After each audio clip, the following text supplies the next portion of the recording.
மனிதம் உணர்வோம்ல அப்பா அம்மாவா நான் ஒரு பெரிய விஷயம் நம்ம பண்ணிட்டு இருக்கோம். என்னன்னா நம்ம பிள்ளைங்கக்கிட்ட ஒரு விஷயத்த நம்ம சொல்றோம். பேரண்டிங்ன்ற விஷயத்துல நல்ல பிள்ளையா வாழு, நல்ல பிள்ளையா மட்டும்தான் இருக்கணும், நல்லவங்களா எல்லாருக்கும் நல்லவங்களா இருக்கணும்னு தான் சொல்லி தரோமே தவிர, நல்லவனா நீ வாழு, உன் வாழ்க்கைய நல்லவனா வாழு, டு பி குட்டா இல்லை டு ஆக்ட் குட்டா அப்படின்றது நம்ம பிள்ளைங்களுக்கு நம்ம தெளிவாக சொல்லி தரதில்ல.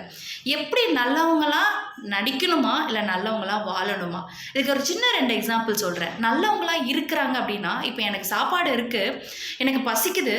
ஆனால் நான் என்ன பண்ணுறேன், என் சாப்பாடை தூக்கி ஒரு பிரியாணி வச்சுருக்கேன், அந்த சாப்பாடை தூக்கி இன்னொருத்தவங்களுக்கு கொடுத்துட்றேன். அப்போ நான் நல்லவளா நடிக்கிறேன். ஓகேவா? நான் நல்லவளா வாழலை. இப்போ எனக்கு ஒரு சாப்பாடு இருக்குது, அதே பிரியாணி தான் இருக்குது. எனக்கு பசி தாங்க முடியல, எனக்கு கொஞ்சம் எடுத்து வச்சுக்கிட்டு நான் இன்னொருத்தவங்களுக்கு கொடுத்தேன் அப்படின்னா நான் நல்லவளா வாழ்கிறது. இதுதான் அப்பா அம்மா பிள்ளைங்களுக்கு சொல்லி தந்தா அந்த குழந்தைங்களோட வாழ்க்கை ரொம்ப அழகாகவும்